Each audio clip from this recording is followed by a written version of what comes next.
दोस्तों, कर्नाटक चुनाव के संदर्भ में बात करने से पहले आपको बता देते हैं कि यह 21वीं सदी का भारत है। इस देश में लोगों को डरा धमका कर या नफरत पैदा कर या लोगों के बीच वैमनस्य पैदा कर या आपस में लड़वा कर कुछ समय के लिए तो राज किया जा सकता है, पर बहुत लंबा राज नहीं चलाया जा सकता। दोस्तों, यहाँ हम आपको अटल बिहारी वाजपेयी ने कही वो बात याद दिला देते हैं जिसमें उन्होंने कहा था कि अंग्रेजी में कहावत है कि कुछ लोगों को कुछ समय के लिए बेवकूफ़ बनाया जा सकता है, कुछ लोगों को बहुत समय के लिए बेवकूफ़ बनाया जा सकता है, मगर सब लोगों को सब समय के लिए भड़काया नहीं जा सकता, भरमाया नहीं जा सकता। अंततोगत्वा लोगों की समझ पर, सोच पर आपको भरोसा करना ही पड़ेगा। इसमें थोड़ी देर लग सकती है, पर लोकतंत्र का रास्ता लंबा रास्ता है। लोकतंत्र की चक्की धीमी चलती है, पर बारीक पीसती है। आइए अब बात करते हैं कर्नाटक चुनाव के नतीजों की। तो दोस्तों, कर्नाटक में राहुल, प्रियंका, मल्लिकार्जुन खड़गे, DK शिव कुमार और सिद्धारमैया की मेहनत वाकई रंग ले आई और वहाँ बीजेपी का खेल ही करीब करीब खत्म सा हो गया। पॉलिटिकल पंडितों के मुताबिक तो कर्नाटक के चुनावी नतीजों ने यह साबित कर दिया है कि 2 टर्म तक सत्तासीन रहने के बावजूद नरेंद्र मोदी अभी तक इंदिरा गांधी की तरह पूरे देश के नेता नहीं बन पाए। यदि देश के नेता बन पाए होते तो एज ए प्राइम मिनिस्टर उन्होंने जो बातें चुनाव प्रचार के दौरान कही, उनको कर्नाटक की जनता सुनती क्या, उनकी बातों पर पूरा भरोसा करती और एक बारगी तो बीजेपी की जीत भी शायद पक्की कर लेती, पर ऐसा हुआ नहीं। अब कमी कहाँ रह गई? वैसे इस पर तो बीजेपी का थिंक टैंक, बीजेपी के सिपह सालार और खुद मोदी जी ही कुछ कह सकते हैं, पर पॉलिटिकल पंडित भी सिवाय अनुमान लगाने के और कुछ नहीं कह सकते कि चुनाव प्रचार की स्ट्रेटेजी बनाने में मोदी जी कहाँ गच्चा खा गए, या फिर वो अपनी मनमर्जी से ही चलते रहे और पार्टी में किसी की बात को सुनना ही नहीं चाहा, या फिर पार्टी के किसी नेता ने उन्हें कुछ कहने या सुनाने की हिम्मत ही नहीं जुटाई।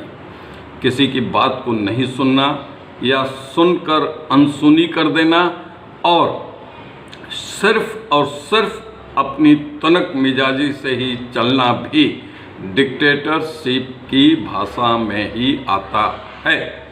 दोस्तों, यहाँ बीच में आपसे आग्रह है कि यदि आपने अभी चैनल को सब्सक्राइब नहीं किया है तो सब्सक्राइब करना न भूलें। वैसे तो इन नतीजों के संदर्भ में मोदी जी को अपने इर्द गिर्द रहने वाले सिपह सालारों का भी मन टटोलना होगा कि उन्होंने ही तो कहीं मोदी जी को यह कहकर मुगालते में नहीं रखा कि बॉस अपने तो चुनाव जीते हुए हैं, थोड़ी बहुत कमी पेशी होगी तो आपकी मतलब मोदी जी की रैलियों, सभाओं और रोड शो से पूरी हो जाएगी।